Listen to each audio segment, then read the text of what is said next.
नायक दिनेश कुमार को, बीएसएफ के sub inspector Mohammad Imtiaz को मैं शुक्रिया अदा करना चाहूँगा कश्मीर की आवाम का कि उन्होंने पहलगाम के वाक़े के बाद मस्जिदों से ऐलान किया मजम्मत का, बग़ैर किसी के बोलने पर रोड पर निकलकर उन्होंने पाकिस्तान से आए हुए दहशतगर्दों की मजम्मत की।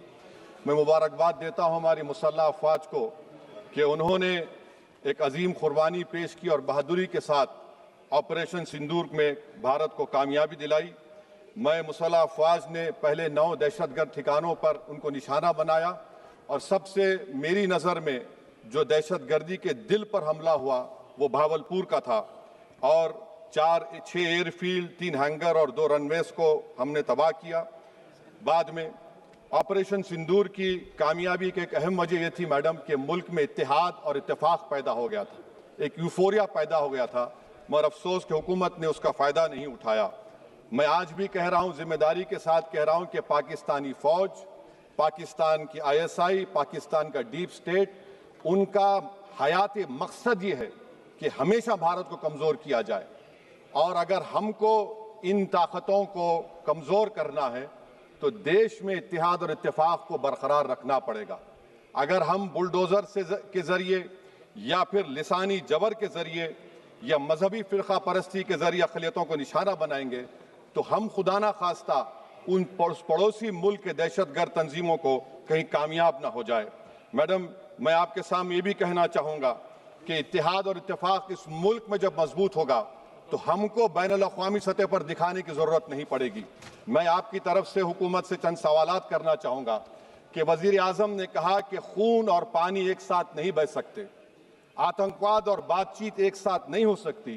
तो मेरा सवाल आपके ज़रिए से वज़ीर आज़म और हुकूमत से ये है, फिर जिन इंसानों को बैसारा की वादी में मारा गया था, क्या आपका ज़मीर इस बात की इजाज़त देता है कि आप ट्रेड बंद कर दिए, पाकिस्तान का एयरक्राफ्ट हमारे एयर स्पेस में नहीं आ सकता, उनकी कश्ती हमारे पानी में नहीं आ सकती, ट्रेड खत्म हो चुका है डायरेक्ट इनडायरेक्टेड, आपका ज़मीर जिंदा क्यों नहीं है?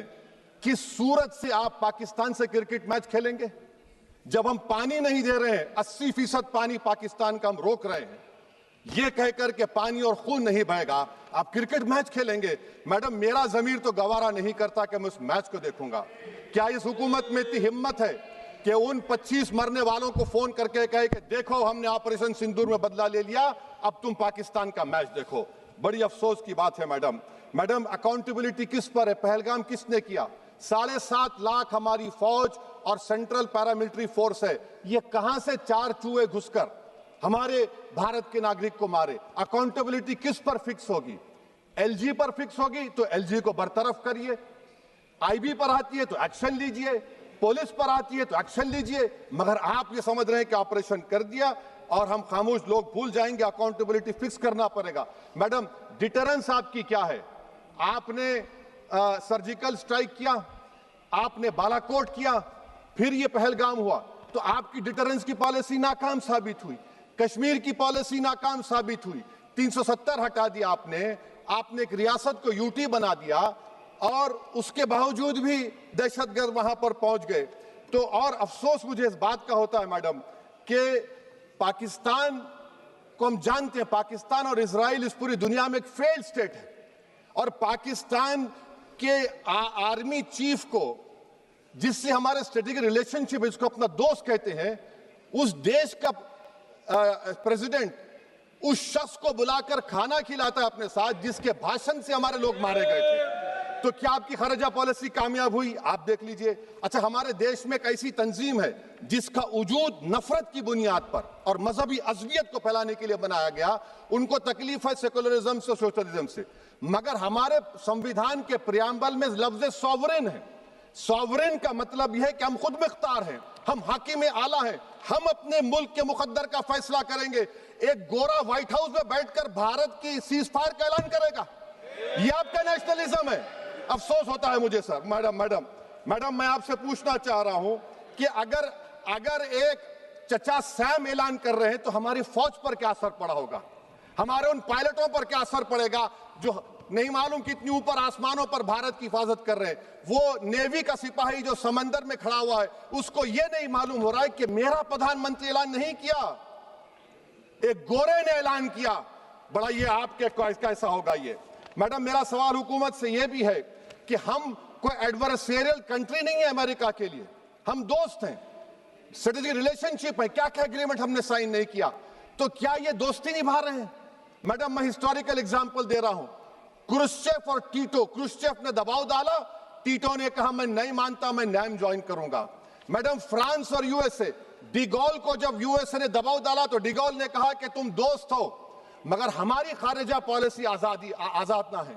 मैडम, वहीं पर आप देखिए गुजराल साहब, जिसको कहते सबसे कमजोर थे, वजीर आजम थे, उन्होंने बहादुरी का मजारा कि रिफूलिंग करने नहीं दिया। वियतनाम 20 साल यूएसए से लड़ा मगर झुका नहीं, और हम उनको बोल भी नहीं पा रहे, उनको बोल भी नहीं पा रहे। हम तो कोई दुश्मन मुल्क तो नहीं है अमेरिका के, ये आपको समझने की जरूरत है। और मैडम, यहां पर वजीर खारजा ने कहा वो चीन गए, डिप्टी चीफ ऑफ स्टाफ ने कहा कि चीन के इक्विपमेंट एक लाइव लैब था हमारे उनके लिए। क्या आपने कहा चीन को कि तुमने क्यों दिया पाकिस्तान को हथियार? आप नहीं कहे। और मैडम, आप जानते हैं कि रक्षा मंत्री ने कहा कि स्विफ्ट एंड प्रोपोर्शनेट। तो फिर जो इंडोनेशिया मिलिट्री अटैचे ने कहा कि हमको कहा गया मत मारो, हम सेल्फ डिफेंस में भी नहीं मार सकते थे पाकिस्तान को। और अगर आप ट्रंप के बयान को गलत कह रहे हैं कि 5 एयरक्राफ्ट नहीं गिरे, मैं यकीन करता हूं आपकी बात का।